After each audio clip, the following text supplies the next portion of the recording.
राधे राधे दोस्तों, आज हम एंटी द रियल स्टोरीज पर जो आपको बताने जा रहे हैं वो गिरिराज जी की महिमा बताने जा रहे हैं।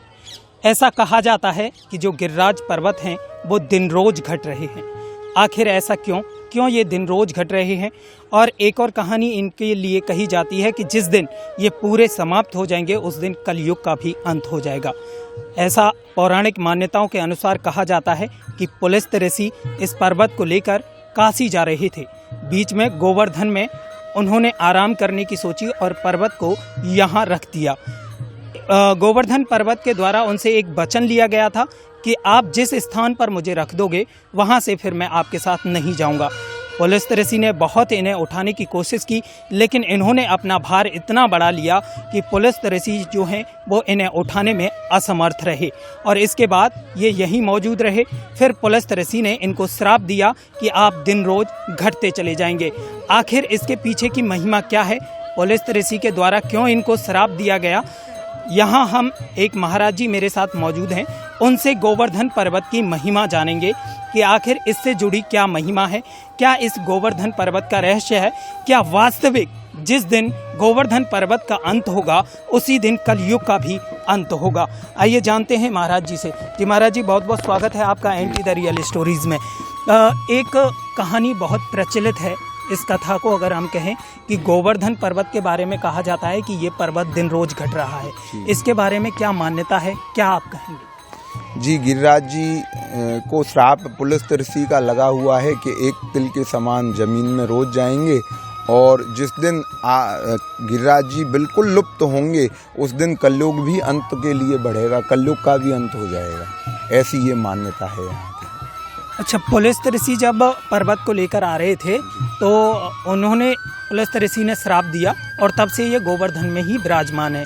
अगर हम बात करें कि जब पुलस्त्य ऋषि इनको लेकर आए तब इनका जो ऊंचाई थी वो पर्वत की कितनी ऊंचाई थी और आज अगर ये घट रहे हैं तो कितनी ऊंचाई आज के समय में इनकी है? जी, मैंने आपको बताया लगभग 192 किलोमीटर ऊंचे थे, यानी 16 योजन ऊंचे। और मैं पुनः कहता हूँ, एक योजन में 4 मील होता है, यानी 4 कोस होता है और 4 कोस में 12 किलोमीटर होता है, तो लगभग 192 किलोमीटर के ऊंचे थे गिरिराज महाराज। तो इनको त्रेता युग में श्राप दिया, पुलस्त्य ऋषि त्रेता युग में ही लेके आए थे, तो तब से श्राप लगा हुआ ये गिरिराज महाराज को एक तिल का रोज जमीन में जाने का।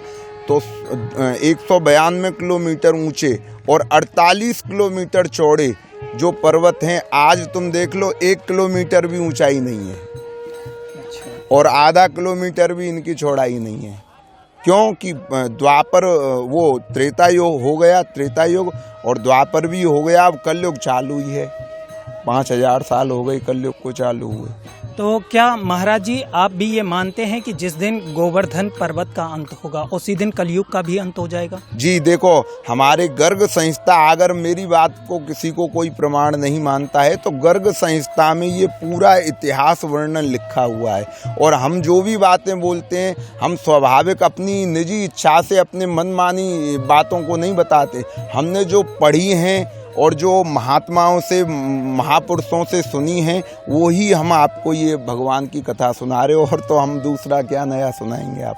अच्छा, पुलस्त्य ऋषि के द्वारा गोवर्धन पर्वत को श्राप दिया गया, ये हम मानते हैं, लेकिन कहा जाता है कि जिसको श्राप लगता है उसका उद्धार करने का कोई ना कोई वजह होती है, कोई ना कोई प्रभु अवतार लेते हैं। तो जब इनको श्राप ऋषि द्वारा दिया गया तो कोई उद्धार करने की वजह भी इनको बताई गई होगी कि आखिर गोवर्धन पर्वत का जो उद्धार है वो कैसे होगा?